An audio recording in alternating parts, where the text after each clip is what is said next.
Votre honneur, mon fils a quelque chose d'important à vous montrer. La voix fragile du garçon de Neuve en résonna dans la salle d'audience bondée, rompant le silence tendu comme une lame. Tous les regards se tournèrent vers Tyler, mon petit garçon, qui marchait d'un pas déterminé vers la table du juge. Dans ses mains, il tenait une petite clé USB argentée qui tremblait. Mon ex-femme Victoria pâlit instantanément. Son avocat, l'arrogant Jonathan Mills, se leva brusquement de sa chaise, le visage marqué par une panique à peine dissimulée. « Objection, votre honneur. Un enfant ne peut pas présenter de preuves sans supervision adéquate. » s'écria Mills, d'une voix étrange et aiguë. Mais le juge Harrison, un homme d'expérience aux cheveux gris, leva la main pour demander le silence. Ses yeux brillaient d'une curiosité sincère, tandis qu'il regardait Tyler s'approcher. « Laissez l'enfant parler, » dit le juge d'un ton autoritaire. « Je m'appelle Luke, j'ai 34 ans, et à ce moment-là, j'ai senti mon cœur battre à tout rompre. Pendant 6 mois, j'avais mené la bataille juridique la plus brutale de ma vie, regardant Victoria et son avocat détruire systématiquement ma réputation de père.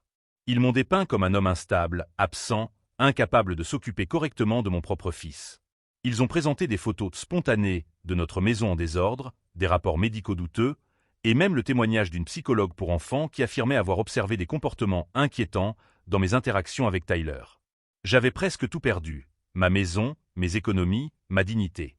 Victoria exigeait la garde exclusive de Tyler, une pension alimentaire astronomique et la moitié des biens que j'avais accumulés au cours de 15 années de travail acharné en tant qu'ingénieur civil.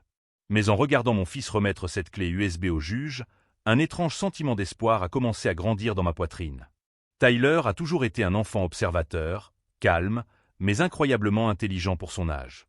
Au cours des dernières semaines, j'avais remarqué qu'il était plus réservé que d'habitude, comme s'il cachait un secret important. « Tyler », dit gentiment le juge Harrison, « qu'as-tu là ?» Mon fils prit une profonde inspiration, ses petites mains tremblant encore légèrement.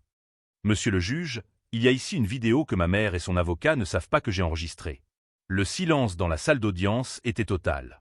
On aurait pu entendre une mouche voler. Victoria transpirait visiblement, ses yeux passant nerveusement de Tyler à son avocat. Mills semblait avoir perdu sa langue, son teint habituellement confiant était désormais complètement pâle. « Et que montre cette vidéo, Tyler ?» demanda le juge, sa voix empreinte d'une curiosité paternelle. « Elle montre ma mère et M. Mills en train de se mettre d'accord sur la façon dont ils allaient mentir à propos de mon père, » répondit Tyler avec une clarté qui me rendit à la fois fier et ému. Le marteau du juge frappa une fois sur la table. « Technicien, veuillez préparer le matériel pour lire cette clé USB immédiatement. » Pendant ce temps, j'ai regardé Victoria et j'ai vu quelque chose à laquelle je ne m'attendais pas, de la terreur pure. Pas l'inquiétude de quelqu'un qui est faussement accusé, mais la peur authentique de quelqu'un qui savait exactement ce que contenait cette clé USB. C'est à ce moment-là que j'ai compris que mon fils n'avait pas seulement enregistré une conversation anodine. Il avait capturé quelque chose de dévastateur. Si vous suivez cette histoire de courage et de découverte, n'oubliez pas de vous abonner à la chaîne pour voir comment un garçon de 9 ans a réussi à changer complètement le cours d'un procès. Car ce que Tyler avait enregistré sur cette clé USB n'était pas seulement une preuve de manipulation, c'était la preuve irréfutable d'un complot si élaboré et cruel qu'il allait changer à jamais non seulement l'issue de ce divorce, mais aussi la vie de toutes les personnes présentes dans cette salle. Pour bien comprendre ce que Tyler avait capturé sur cette clé USB, je dois remonter 6 mois en arrière, au moment où tout a commencé. Victoria et moi avons officiellement divorcé il y a 1 an, mais notre séparation s'est prolongée à travers d'interminables batailles judiciaires. Ce qui avait commencé comme une procédure à l'amiable s'est rapidement transformé en guerre totale lorsque Victoria a engagé Jonathan Mills, un avocat connu pour sa réputation impitoyable dans les affaires de garde d'enfants. Mills était un homme d'une 40aine d'années, aux cheveux parfaitement coiffés en arrière, toujours vêtu de costumes coûteux qui semblaient tout droit sortis des pages d'un magazine d'affaires. Sa spécialité n'était pas seulement de gagner des procès, mais aussi de détruire complètement la partie adverse. La première réunion que j'ai eue avec mon avocat, Robert Chen, a été un véritable choc. Il m'a montré la requête initiale de Victoria et je n'arrivais pas à croire ce que je lisais. « Luke, il demande la garde exclusive de Tyler », m'a dit Robert en ajustant ses lunettes tout en feuilletant les documents. « Ils prétendent que vous êtes émotionnellement instable, financièrement irresponsable et que vous représentez un risque pour le bien-être de l'enfant. » C'est ridicule, Robert. Tyler passe la moitié de la semaine avec moi. Il n'y a jamais eu de problème.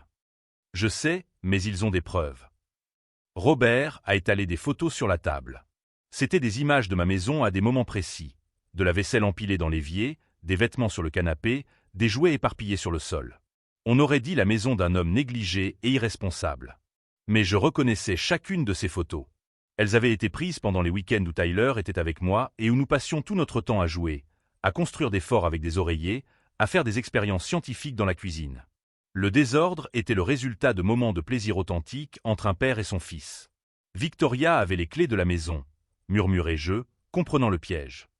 Elle entrait quand je n'étais pas là et ne photographiait que les mauvais moments. Robert acquiesça gravement. Et ce n'est pas tout.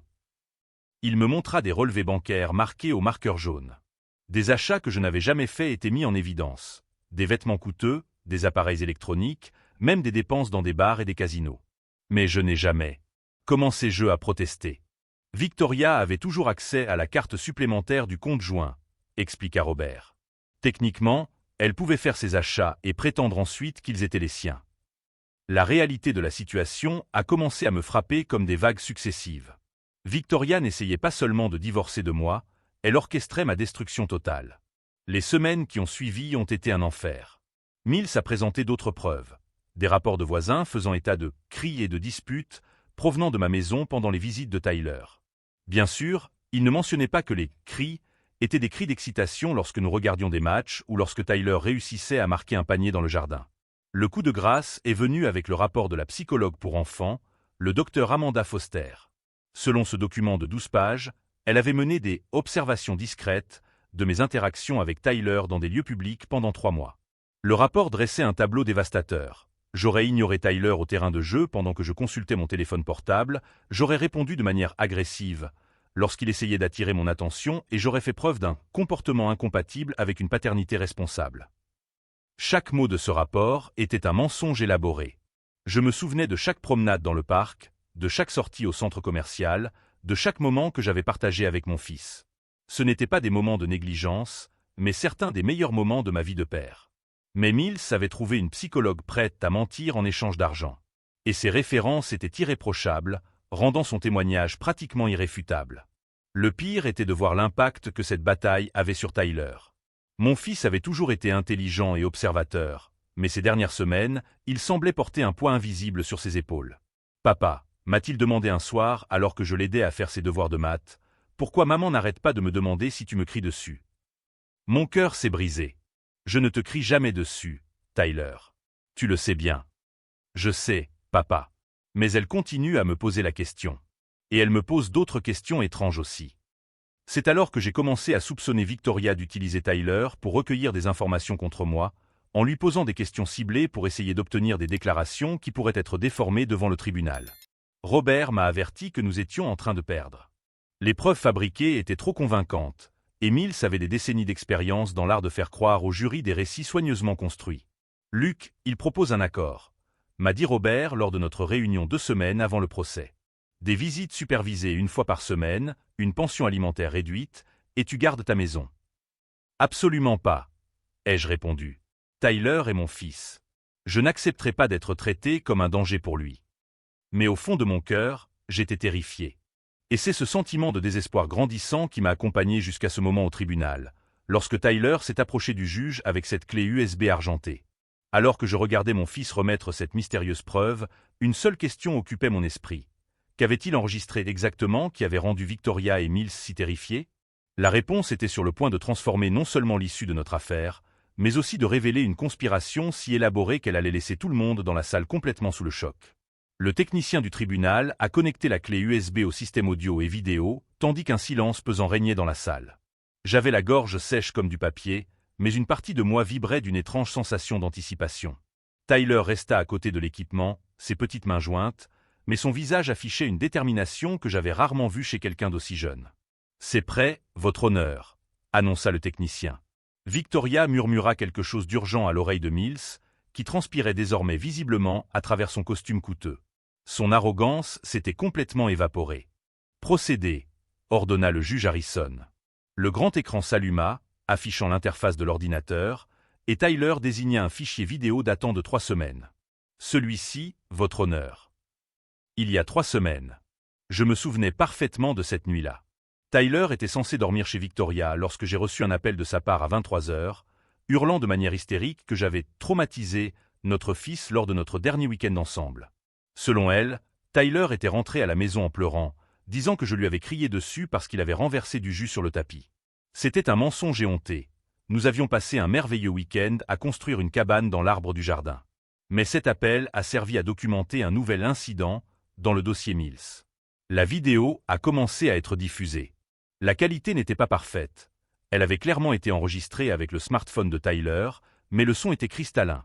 La caméra montrait ce que j'ai reconnu comme étant le salon de la maison de Victoria. Tyler avait discrètement placé son téléphone quelque part, probablement derrière un coussin ou un livre. Puis Victoria est apparue à l'écran, suivie de Mills. Ils portaient tous deux des verres de vin et un dossier.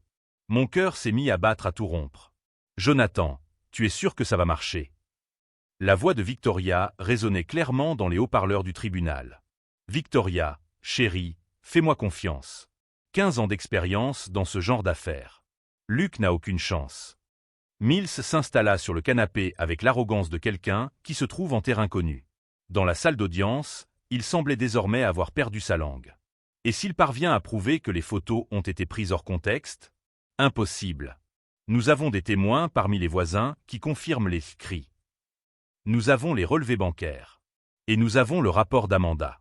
Ma mâchoire se crispa. Amanda Foster, la psychologue qui avait menti effrontément sur mes interactions avec Tyler. Robert Chen, mon avocat, me murmura d'un ton pressant à l'oreille. « Luc, c'est de l'or en barre. » À l'écran, Mills sortit quelques documents de son porte-documents et les étala sur la table basse de Victoria. « Regardez, Victoria. Ce sont les rapports financiers que nous allons présenter la semaine prochaine. Ils montrent clairement un comportement irresponsable. Mais certaines de ces dépenses, je les ai faites avec sa carte. » Exactement. Mais elle est à son nom, n'est-ce pas? Et vous étiez sa femme. Techniquement, il a approuvé toutes les dépenses que vous avez faites en vous donnant accès à sa carte. Mills rit d'une manière qui me donna la nausée. « Jonathan, parfois tu me fais peur, » dit Victoria, mais elle souriait. « Chérie, je n'ai pas bâti ma réputation en étant gentil. Luc sortira de ce divorce avec les vêtements qu'il porte, s'il a de la chance. » Ce qui se passa ensuite dans la vidéo me glaça le sang. Mills s'est penché vers Victoria et l'a embrassée. Ce n'était pas un baiser professionnel ou amical.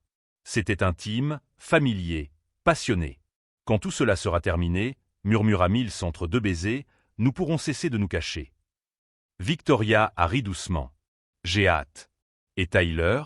Il ne va pas poser de problème? Le petit? Je t'en prie. Les enfants de cet âge oublient vite. Dans un an, il ne se souviendra même plus très bien de son père. J'ai ressenti une vague de colère si intense que mes mains en tremblaient. J'ai regardé Tyler, qui regardait son propre enregistrement avec une expression trop sérieuse pour un enfant de 9 ans. Dans la vidéo, Mills a poursuivi. De plus, Amanda a fait un travail fantastique avec ce rapport. Elle vaut chaque centime que nous lui versons. A-t-elle vraiment observé Luc et Tyler interagir?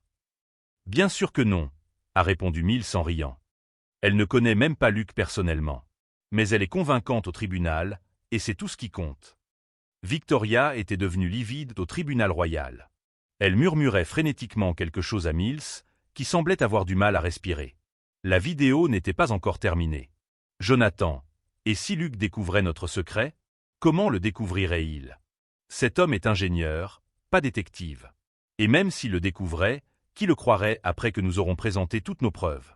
Mills caressa le visage de Victoria avec une familiarité qui trahissait une relation de longue date. Victoria, quand nous obtiendrons la garde exclusive de Tyler et le partage des biens, nous aurons plus de 200 000 $ pour commencer notre nouvelle vie. Et Luc? Eh bien, Luc paiera une pension alimentaire jusqu'à ce que Tyler ait 18 ans. Ils rirent ensemble, trinquant avec leur verre de vin. C'est à ce moment-là que quelque chose a fondamentalement changé en moi.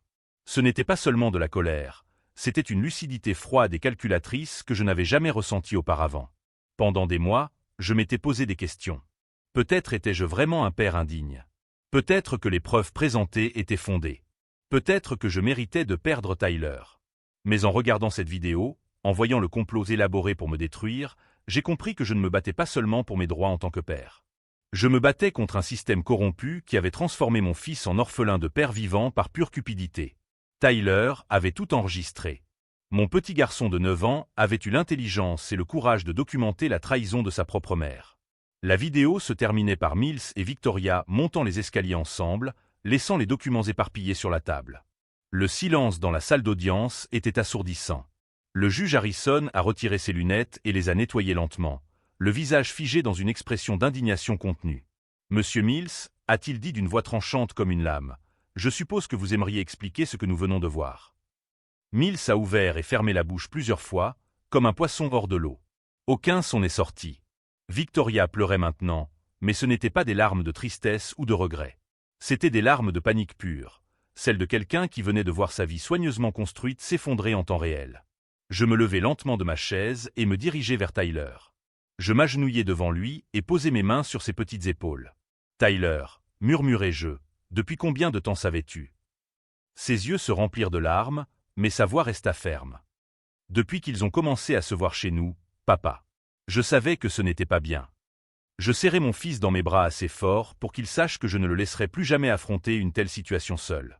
Mais alors que la salle d'audience explosait de murmures et que le juge frappait son marteau pour demander le silence, je savais que cette vidéo n'était que le début. Car Tyler avait mentionné d'autres fichiers sur la clé USB. Et quelque chose me disait que ce que nous venions de voir n'était que la partie émergée de l'iceberg d'une conspiration encore plus grande que je ne l'avais imaginé. « Y a-t-il d'autres fichiers sur la clé USB ?» demanda le juge Harrison, sa voix empreinte d'une curiosité qui promettait d'autres révélations dévastatrices. Tyler acquiesça avec un sérieux qui semblait bien supérieur à ses 9 ans. « Oui, votre honneur. Beaucoup d'autres. » Victoria tremblait maintenant visiblement. Ses mains tremblaient nerveusement tandis qu'elle murmurait désespérément quelque chose à Mills, qui semblait avoir complètement perdu son sang-froid professionnel. « Votre honneur, » tenta Mills une dernière fois, la voix cassée, « je proteste vigoureusement contre l'utilisation d'enregistrements obtenus sans le consentement d'un enfant. » Monsieur Mills, l'interrompit le juge d'une froideur glaciale, je pense que vous avez perdu tout droit de protester sur des questions éthiques lorsque vous avez conspiré pour présenter un faux témoignage devant cette cour. Robert Shen, mon avocat, me murmura à l'oreille. Luc, c'est mieux que tout ce que nous aurions pu imaginer. Mais en regardant Tyler parcourir les fichiers de la clé USB avec la détermination d'un petit détective, je compris que mon fils avait fait bien plus que simplement enregistrer une conversation compromettante. Il avait mené une enquête. Celui-ci, dit Tyler en montrant un fichier datant de 2 semaines, c'est quand maman a appelé le docteur Amanda. Mon cœur s'est arrêté. Amanda Foster, la psychologue qui avait menti au sujet de mes interactions avec Tyler. Le technicien a lu le fichier. C'était un enregistrement audio clair d'un appel téléphonique.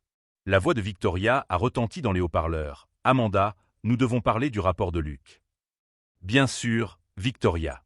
Comment aimeriez-vous que j'ajuste les observations ?» Ma mâchoire s'est crispée.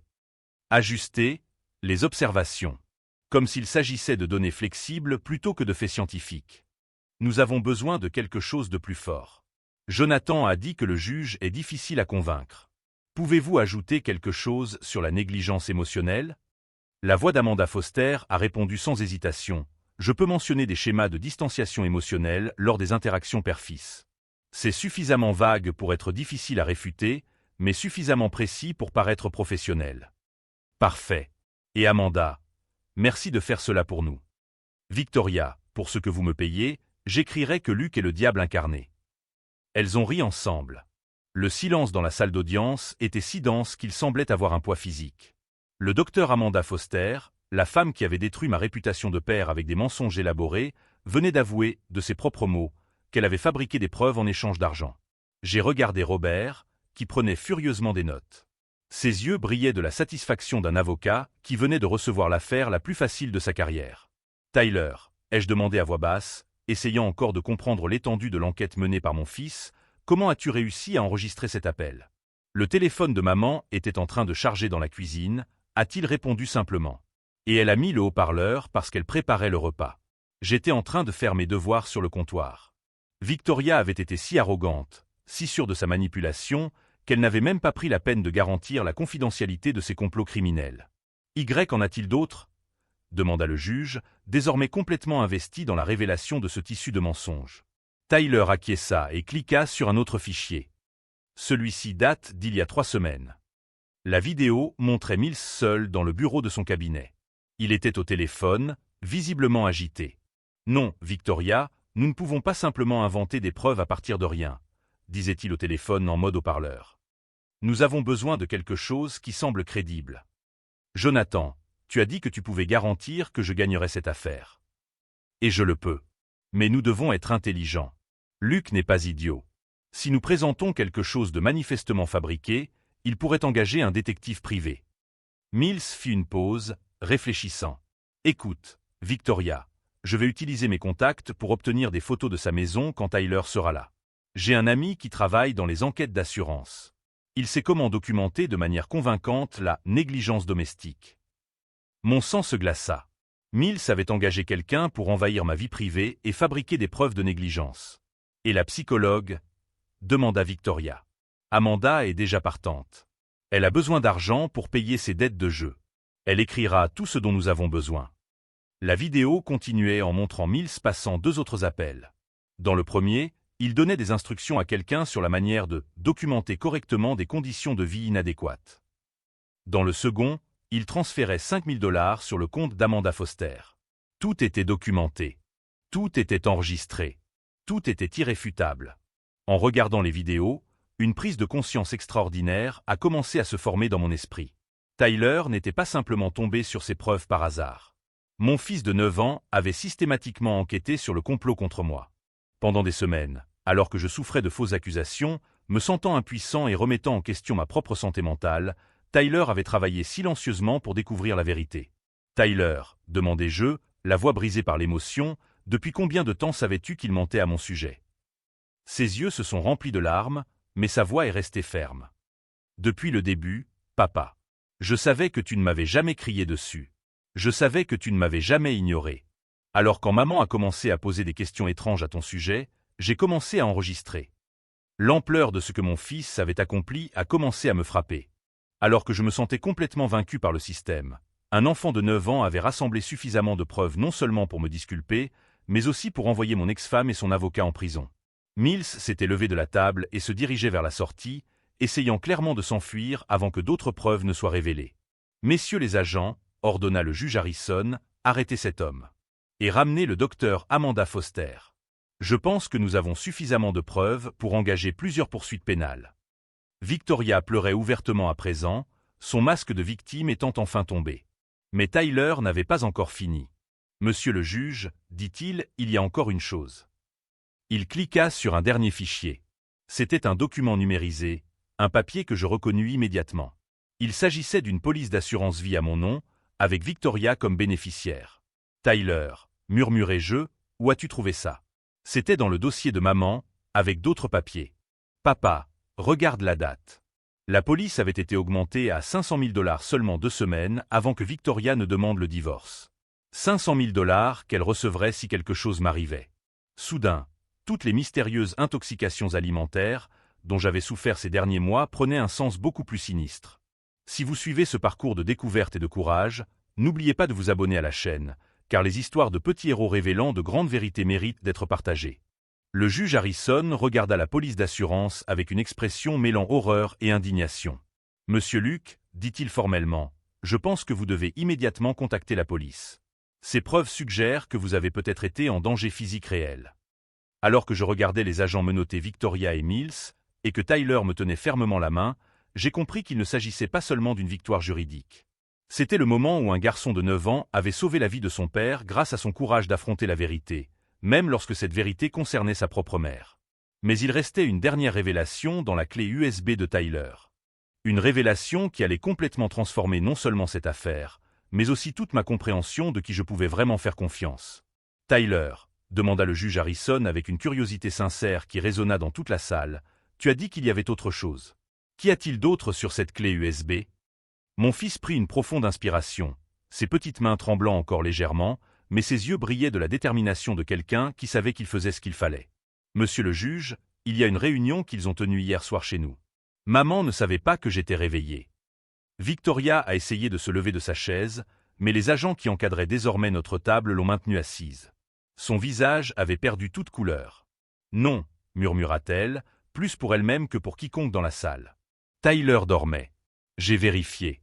« Maman, » dit Tyler avec une tristesse qui me brisa le cœur, « j'ai fait semblant de dormir parce que vous parliez de faire du mal à papa. » Un silence de mort s'abattit sur la salle d'audience. Même le technicien cessa de manipuler son équipement.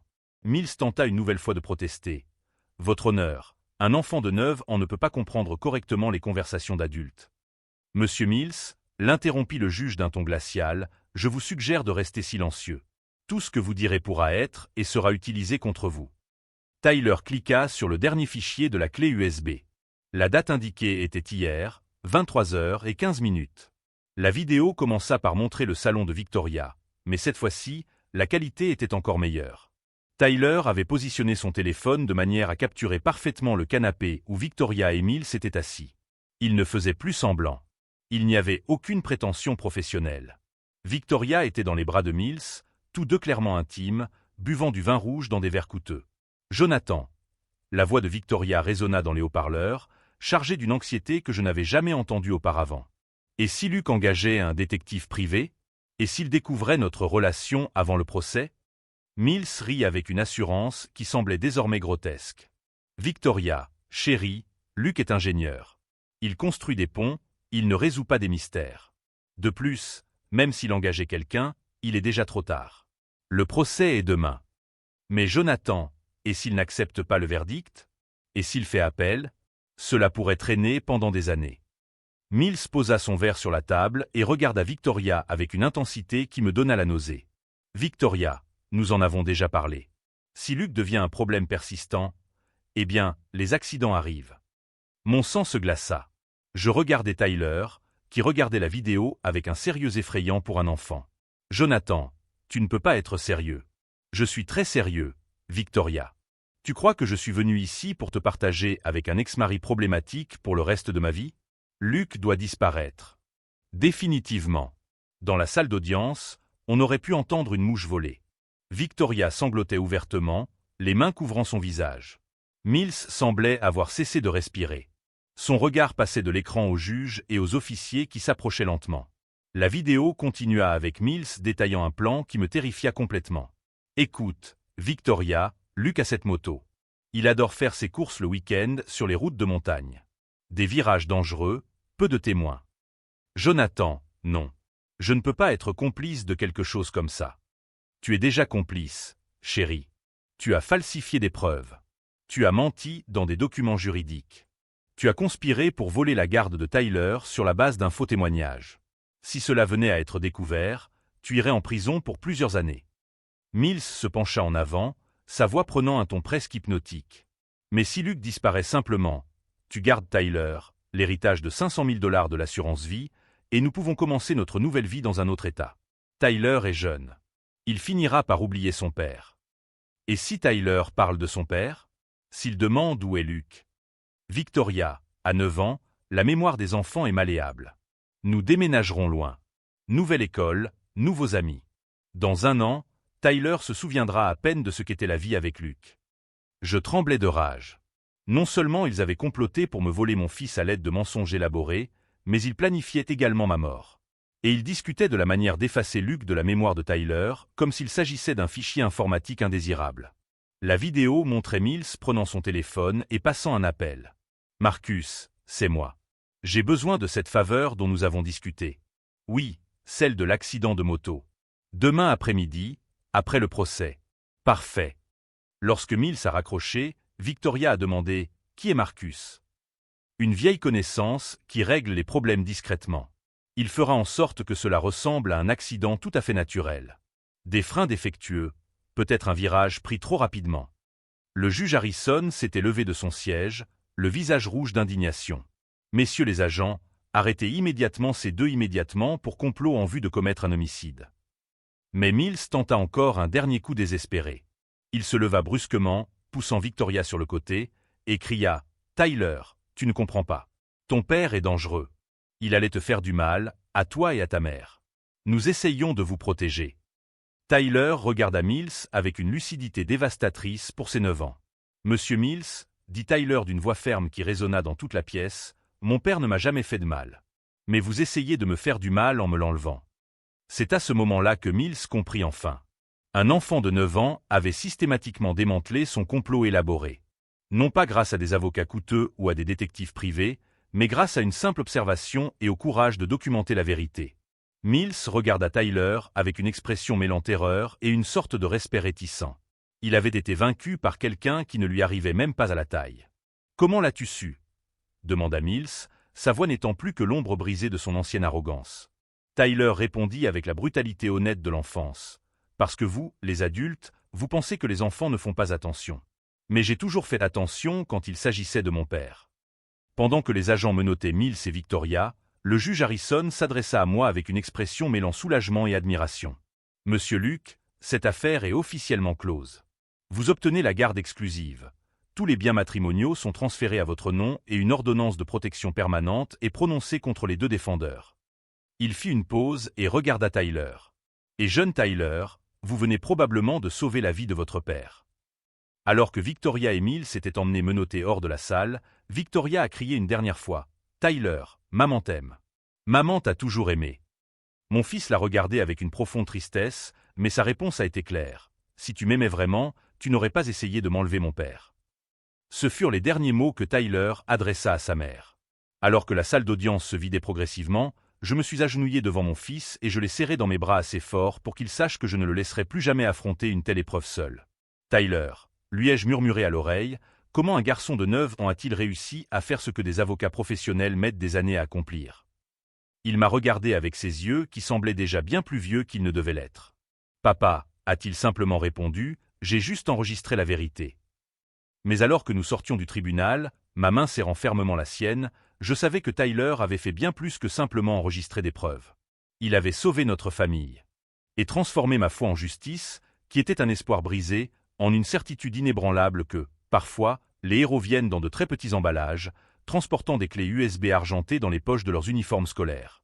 6 mois après cette journée décisive au tribunal, j'étais assis sur un banc dans un parc, regardant Tyler jouer au football avec d'autres enfants par un samedi après-midi ensoleillé. Le son de leur rire résonnait sur le terrain, une mélodie qui était devenue la bande originale de notre nouvelle vie. Les conséquences juridiques pour Victoria, Mills et le docteur Amanda Foster ont été plus sévères que quiconque aurait pu l'imaginer. Mills a été condamné à 15 ans de prison pour complot en vue de commettre un homicide, parjure, falsification de preuves et fraude. Son permis d'exercer le droit a été révoqué à titre permanent, et il faisait face à des poursuites civiles intentées par d'autres clients qui avaient découvert qu'ils avaient été victimes de ces tactiques illégales.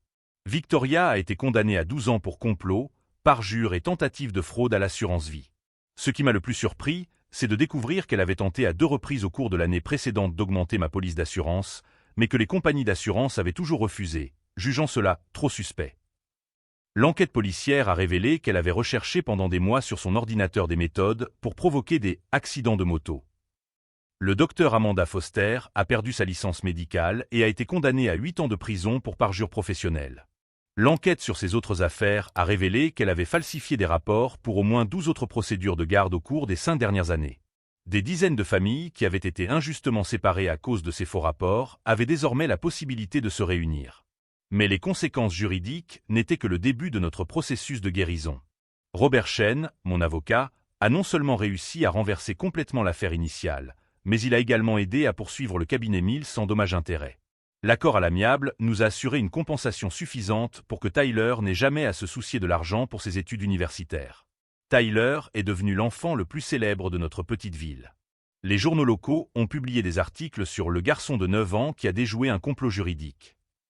Il a reçu des lettres de soutien de personnes de tout le pays, mais ce qui l'a rendu le plus fier, c'est lorsque le shérif local l'a nommé « détective honoraire junior » lors d'une cérémonie spéciale. « Papa, m'a-t-il dit ce soir-là après la cérémonie, je pourrai être un vrai détective quand je serai grand. » Tyler, lui ai-je répondu en le serrant fort dans mes bras, tu pourras être tout ce que tu voudras. Tu as déjà prouvé que tu avais le courage de relever n'importe quel défi.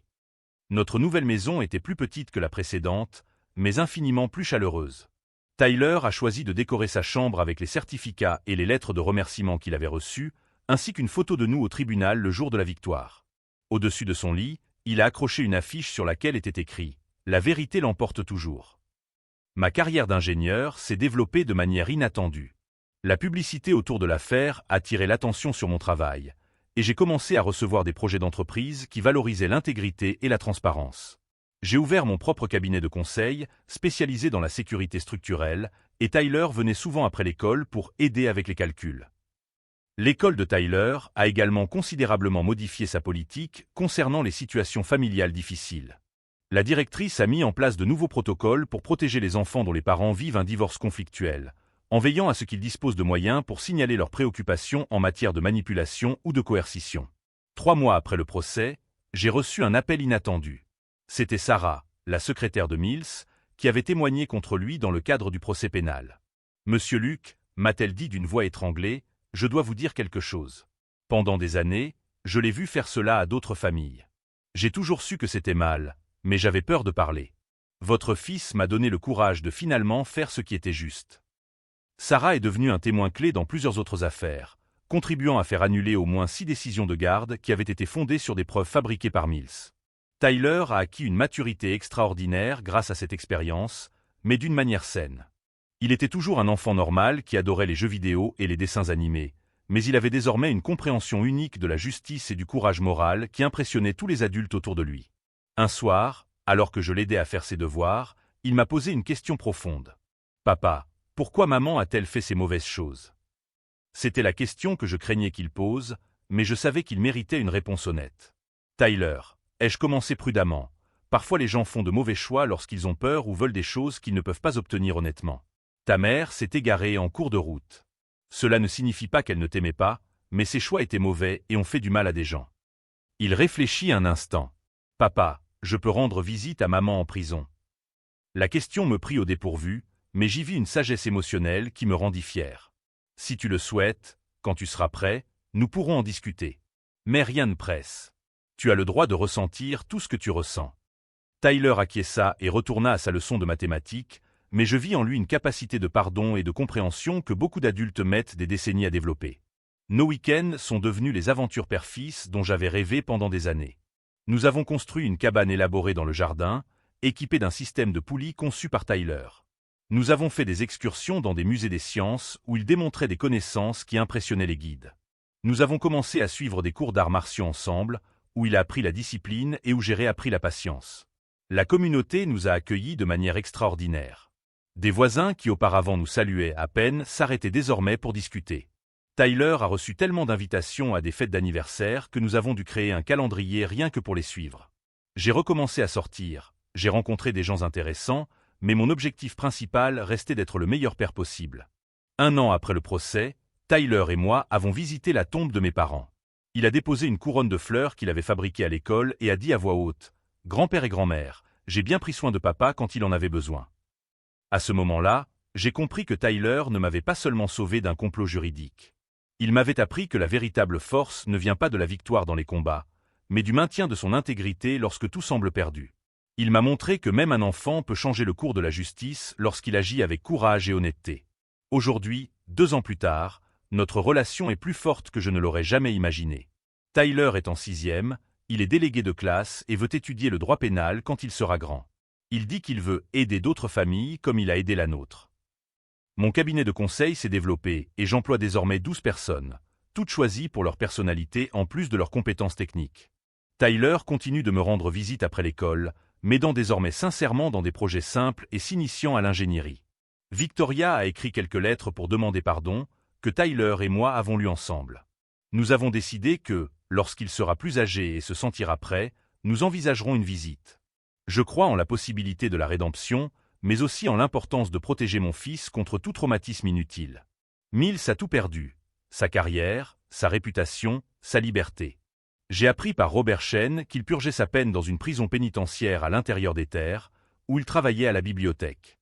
Je me demande parfois ce qui l'a poussé à choisir une voie aussi destructrice, mais je suis surtout reconnaissante à Tyler d'avoir eu le courage de révéler la vérité. Le docteur Amanda Foster a également tout perdu sur le plan professionnel. J'ai découvert qu'elle avait connu des difficultés financières en raison d'une addiction au jeu, ce qui expliquait sa propension à falsifier des rapports pour de l'argent. Plusieurs familles qui avaient été injustement séparées à cause de ces faux rapports sont désormais réunies, créant ainsi un héritage positif à partir de la révélation de sa corruption. La leçon la plus importante que j'ai apprise est que la véritable justice ne vient pas toujours des tribunaux ou des systèmes officiels.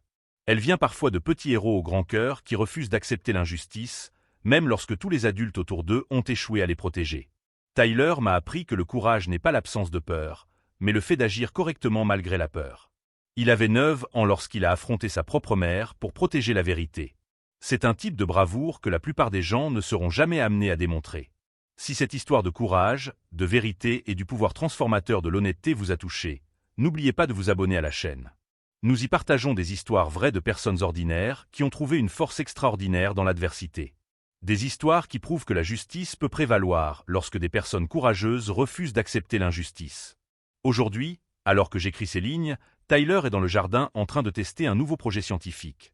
Un système d'alarme maison qu'il construit pour le salon des sciences de son école.